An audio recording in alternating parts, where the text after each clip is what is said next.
बिहार में इंतखाबी सरगर्मियां अपने शबाब पर हैं क्योंकि आने वाले 2-4 महीनों में बिहार में असेंबली इंतखाबात होने हैं।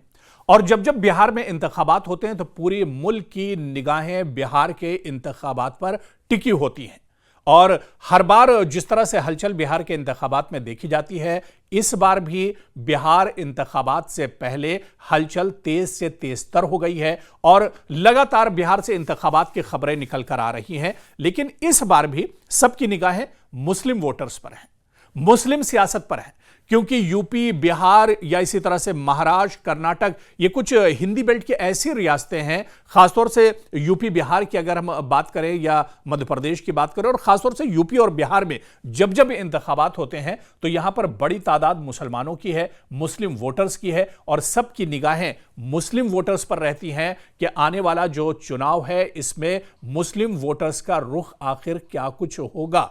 और इस बार भी बिहार में जिस तरह की सरगर्मी देखी जा रही है, चाहे वो एमआईएम की तरफ से हो यानी मजलिस इत्तेहादुल मुस्लिमीन पार्टी की तरफ से हो, या इसके अलावा दूसरी जो पार्टियां हैं, आरजेडी की बात करें, कांग्रेस की बात करें, या आने वाली दूसरी जो सियासी पार्टियां हैं, उन सब का फोकस मुस्लिम वोटर्स पर है। और आज इस रिपोर्ट में हम बिहार इंतखाबात में मुस्लिम वोटर्स पर ही, उनको लेकर ही एक तरह से बात करेंगे। दरअसल बिहार में 2025 के असेंबली इंतखाबात की तैयारियां जोरों पर हैं, इत्तेहाद बन रहे हैं, पैगाम दिए जा रहे हैं और सफबंदियां भी हो रही हैं। ऐसे में मजलिस इत्तेहादुल मुस्लिमीन के बिहार के सदर अख्तरुल ईमान ने खत लिखकर जब अजीम इत्तेहाद यानी इंडिया अलायंस में शामिल होने की ख्वाहिश जाहिर की, तो तेजस्वी यादव ने न सिर्फ इसे मुस्तरद किया बल्कि सख्त तबसरा करते हुए कहा कि अगर मजलिस वाकई बीजेपी के खिलाफ है तो उसे बिहार के इंतखाबात में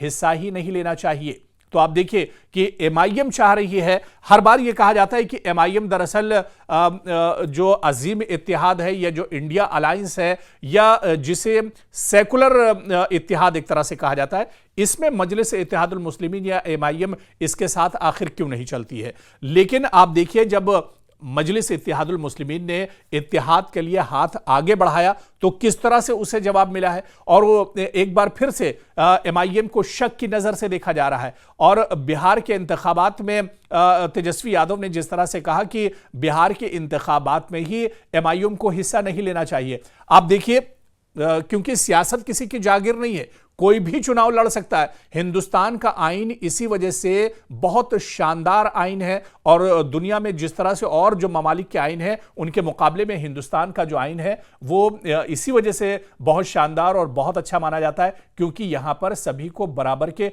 हुकूक दिए गए हैं। और तेजस्वी यादव ये कौन होते हैं कहने वाले कि एमआईएम को चुनाव नहीं लड़ना चाहिए। जब एमआईएम ने अजीम इत्तेहाद और इंडिया अलायंस से के साथ चुनाव लड़ने की ख्वाहिश जाहिर की, तो उस वक्त आप देखिए कि तेजस्वी यादव का क्या कुछ बयान आया है। उन्होंने कहा कि मजलिस जब कभी बिहार या किसी और रियासत में इलेक्शन लड़ती है उसे यही ताना सुनना पड़ता है। जी हां, हर बार एमआईएम को एक तो शक की नजर से देखा जाता है, कभी उसे बी टीम, कभी सी टीम, इस तरह से उसे एक तरह से कहा जाता है और उसे पुकारा जाता है, और उसे यही ताना हर बार सुनना पड़ता है कि वो बीजेपी की बी टीम है और सेकुलर वोटों को मुंतशिर कर रही है। जी हां, यह भी हमेशा कहा जाता है। दरअसल सवाल यह है कि क्या यह इल्जाम वाकई जमीनी हकीकतों पर भी मबनी है?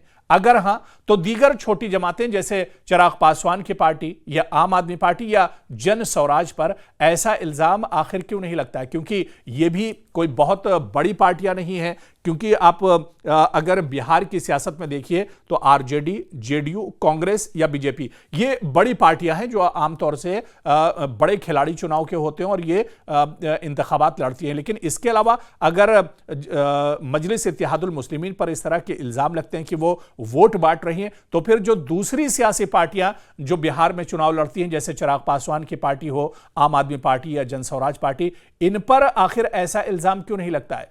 क्या सिर्फ इसलिए कि मजलिस एक मुस्लिम क़यादत पर मबनी जमात है और वो मुस्लिम अक्सरियती इलाकों में असर पैदा करने की सलाहियत रखती है? ये सवाल देखिए दरअसल बहुत अहम है कि क्या वाकई में मजलिस इत्तेहादुल मुस्लिमीन को और एमआईएम को, असदुद्दीन ओवैसी की जो पार्टी है, क्या इस वजह से टारगेट किया जाता है कि वो मुस्लिम जमात है, वो मुसलमानों के हक के लिए बात करती है, वो पिछड़ों की बात करती है, वो दलितों की बात करती है, इस वजह से उसके साथ ये सलूक किया जाता है, उसे इस तरह से बी और सी टीम का तमगा एक तरह से दिया जाता है।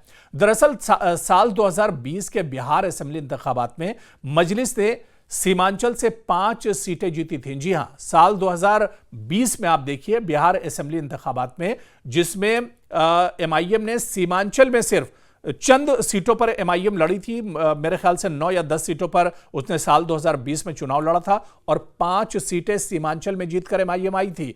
और बिहार की सेकुलर पार्टियों को एमआईएम ने साल 2020 में चौंका दिया था, जिस तरह के नतीजे आए थे। बाद में साजिश और गद्दारी का सहारा लेकर इसके 4 एमएलए आरजेडी में शामिल हो गए। लेकिन इसके बावजूद मजलिस ने अख्तरुल ईमान की सरपरस्ती में खुद को बिहार और खुसूसन सीमांचल के इलाकों में मुतहर्रिक और सरगर्म रखा और लगातार सीमांचल का जो पिछड़ा इलाका है, यहां के लोगों के जो मसाइल हैं, यहां पर जिस तरह की परेशानियां हैं, इन इलाकों के लोगों के और सीमांचल के इलाके के लोगों के जो मसले मसाइल हैं, वो एमआईएम लगातार उठाता रहा। अख्तरुल ईमान लगातार इसके लिए मेहनत करते रहे। असल मसला यह है कि बिहार की बड़ी सेकुलर जमातें, जो अपने आप को सेकुलर जमातें कहती हैं, खुसूसन आरजेडी, मुस्लिम वोट को अपना पैदाइशी हक समझती हैं और किसी भी मुतबादिल मुस्लिम क़यादत को खतरा तस्वुर करती हैं। आरजेडी ने माजी में शहाबुद्दीन जैसे कदावर मुस्लिम रहनुमा के जवाल पर खामोशी अख्तियार की। इनकी दर्दनाक और पुरअसरार मौत के बाद इनके बेटे को तने तनहा छोड़ दिया। आरजेडी में मुस्लिम चेहरों को महज नुमाइशी किरदार तक महदूद रखा गया है। दरअसल जो सच्चाई है वो हम आपको बता रहे हैं, जो चीजें एक तरह से देखने में आ रही हैं। बल्कि ये कहना भी बेजा ना होगा कि इस पार्टी ने मुसलमानों को अपनी गुलामी के लिए लीडर एक तरह से बनने नहीं दिया। होली के मौके पर लालू के सामने इन्हें नचाया गया और गैर मुहज़्ज़ब और नाशाइस्ता अफराद को सिर्फ खानदानी पस मंज़र रखने की बुनियाद पर वजारत जैसे अहम ओहदे दिए गए। तो ऐसे में क्या मुस्लिम वोट बैंक जो है वो महज सेकुलर और नॉन सेकुलर के नाम पर एक तरह से बटकर रह जाएगा? ये बहुत अहम हो जाता है। आप देखिए कि एमआईएम जब भी इंतखाबात आते हैं तो सबसे पहले जो चर्चा होती है वो एमआईएम की होती है। जहां पर भी एमआईएम चुनाव लड़ने की कोशिश करती है या चुनाव लड़ने का ऐलान करती है तो वहां पर अलग अलग जो तोहमत हैं, अलग अलग जो इल्जामात हैं, वो एमआईएम के सर एक तरह से रखे जाते हैं। चाहे वो बिहार में इंतखाबात की बात की जाए, महाराष्ट्र में इंतखाबात की बात की जाए, कर्नाटक में इंतखाबात की बात की जाए, या फिर अब बिहार में। और अब बिहार में जिस तरह से इंतखाबात हो रहे हैं, इस बार तो बाकायदा एमआईएम ने यह ख्वाहिश जाहिर की कि वो अजीम इत्तेहाद के साथ आना चाहती है। वो चाहती है कि मुस्लिम वोट जो है वो एक तरह से बंटने न पाए और अजीम इत्तेहाद को ही ये वोट जाने चाहिए, क्योंकि ये इंतखाबात तो बहुत अहम हो जाते हैं। आप देखिए, क्योंकि इंतखाबात से ठीक पहले जो एक बड़ी खबर बिहार से आई कि इलेक्शन कमीशन ने कहा कि वो वोटर लिस्ट में वेरिफिकेशन कराना चाहता है। हालांकि इसे एमआईएम और इसी तरह की दूसरी जो अपोजिशन पार्टियां बिहार में, आरजेडी समेत कांग्रेस और दूसरी पार्टियां, उन्होंने कहा कि ये एनआरसी एक तरह से है। जिस तरह से वेरिफिकेशन किया जा रहा है, जिस तरह से लोगों से डॉक्यूमेंट्स मांगे जा रहे हैं, उनकी जो चीजें मांगी जा रही, तो ऐसे में कहीं ना कहीं ये इंतखाबात बहुत अहम हो जाते हैं। जब इन इंतखाबात को एक तरह से शक की नजर से देखा जा रहा है कि अगर फिर से बीजेपी आती है या एनडीए की सरकार बनती है तो बिहार में हालात और ज्यादा खराब हो सकते हैं। ऐसे में एमआईएम चाह रही थी कि मुस्लिम वोट ना बंटने पाए और उसने पहल की थी, लेकिन एक बार फिर से एमआईएम को मायूसी का सामना करना पड़ा है। लेकिन आने वाले दिनों में, क्योंकि अभी इंतखाबात में वक्त बचा हुआ है, आने वाले दिनों में सियासत में क्या कुछ हो जाए यह कहना एक तरह से कब्ल अज वक्त होगा। आने वाले दिनों में क्या कुछ होता है बिहार की सियासत में, यह देखना भी अहम होगा।